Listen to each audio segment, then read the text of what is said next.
ప్రభునందు ప్రియులైన మీకందరికీ యేసుక్రీస్తు ప్రభువారి నామములో శుభవందనాలు తెలియజేస్తూ ఉన్నాం. దైవజనులు బ్రదర్ భక్తి సింగ్ గారి పరిచర్య నుండి అలసిన వానిని ఊరడించు మాటలు. జనవరి 5.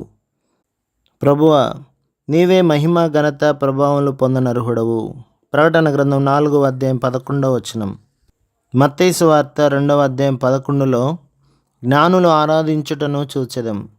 వారు శిశువు ఎదుట సాగిలపడి ఆయనను పూజించి వారి విలువైన బంగారము, సాంబ్రాణి, బోళములను కానుకలుగా అర్పించిరి. వారు ఆయన యోగ్యతను గుర్తించుటచే చాలా దూర ప్రాంతం నుండి వచ్చిరి. వారు ఆరాధించుటకు వచ్చినవాడు దేవుడు, మానవుడయ్యను బంగారం. వారు ఆరాధించుటకు వచ్చినవాడు తమ నిమిత్తము శ్రమ పొందుటకు వచ్చెను సాంబ్రాణి. మరియు తాము ఆరాధించుటకు వచ్చినవాడు తమను రక్షించనై ఉన్నాడు బోళము అని సాదృశ్య రూపముగా గుర్తించిన వారై వారు అటువంటి ప్రశస్తమైన కానుకలు తెచ్చిరి. లూకాసు వార్త 7వ అధ్యాయం 37-38లలో ఒక పట్టణంలోని పాపాత్మరాలైన స్త్రీని గురించి చదువుదాం. ప్రభు యొక్క సన్నిధి ఆమె పాపపు స్థితిని ఆమె గుర్తించినట్లుగా చేసెను.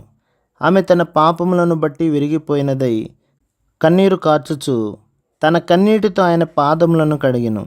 ఆమె ప్రేమ విస్తారమైనది, ఆమె ఆరాధన నిజమైనది.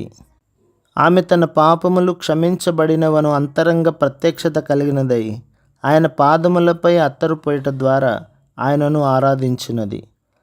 యోహాను సువార్త 12వ అధ్యాయం 1-3 వచనాల్లో మరియ ప్రభును ఆరాధించుటను కనుగొందాం. ఆమె అంతకు మునుపే ప్రభువును ఎరిగినది. అయితే ఇప్పుడు ఆమె యేసుక్రీస్తు ప్రభువుతో నూతనమైన సజీవ సంబంధము మరియు పునరుత్థాన శక్తిని కలిగి ఉన్నది. మరియు ఆమె మిక్కిలి విలువగల అచ్చజటామాంసి అత్తరు ఆయన పాదములకు పోయట ద్వారా ఆమె ఆయనను ఆరాధించినది. ఇల్లంతయు అత్తరు వాసనతో నిండెను. ఆయన మనలో పనిచేయుచుండుటను మనం చూచినప్పుడు మనం కూడా నూతన విధానములలో ఆయనను ఆరాధించుదుము. మత్తయి సువార్త 26వ అధ్యాయం 2, 6, 7 వచనాల్లో మనము అదే విధమైన ఆరాధనను చూచుదుము. అయినను దాని అంతరార్థము వేరు. ఇక్కడ పస్కా పండుగకు కేవలం 2 దినములకు ముందే ఆమె ఆయన సర్వలోక పాపముల నిమిత్తం మరణించబోచున్నాడని గుర్తించింది గనక ఆయన తల మీద అత్తరు పోసెను. చివరిగా ప్రకటన గ్రంథం 5వ అధ్యాయం 11-12లలో అత్యంత మహిమాయుక్తమైన దృశ్యం వివరించబడుటను చూచుదుం. అది యేసుక్రీస్తు ప్రభు యొక్క మహిమపరచబడిన సంఘం. అనేక దూతలు అందరూ ఏకముగా ఇట్లు ఆరాధించుచుండిరి.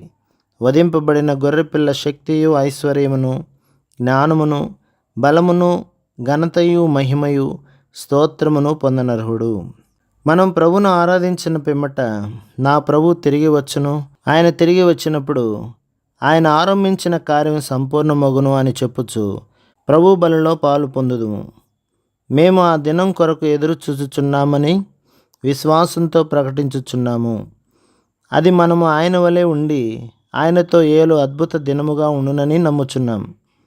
విరవబడిన ఆయన శరీరం, చిందించిన రక్తంలో మనం ఆయన వలె అగుటకు ప్రతి ఒక్క సదుపాయం చేయబడిను. నాలో నాకు బలహీనత, పతనములు, హద్దుబాటులు మరియు దోషములు తప్ప ఏమీ కనబడవు గాని ఆయనలో పరిపూర్ణతను చూచుచున్నాను. ఎఫెసీ పత్రిక 3వ అధ్యాయం 18వ వచనంలో మనం కలిసి ఉండటంలోని ప్రాముఖ్యతను గమనించుదాం. ఆయన ప్రేమ, ఆయన ఉద్దేశమును మనం ఎంత మాత్రము గ్రహించలేం. మనకు పరిశుద్ధులందరి సహాయం అవసరం. ఇక్కడ గొప్ప మర్మం గలదు. మనం ఒక కుటుంబంగా కలిసి వచ్చినప్పుడు గొప్ప మరియు నిండు పరిమాణములో ప్రేమ కనబడుటను కనుగొందుము. ఈ కుటుంబంలో యూదుడని, అన్యుడని లేదు, పురుషుడని, స్త్రీ అని లేదు. అందరూ ఏకముగా ఉన్నారు. వివిధ కుటుంబములు, దేశములు, జాతుల నుండి వచ్చిన వారందరూ అదే ప్రభువులో పాలు పొందుదురు. ప్రభు మిమ్మును, మీ కుటుంబములను, మీ సంఘములను దీవించి ఆశీర్వదించునుగాక. ఆమేన్.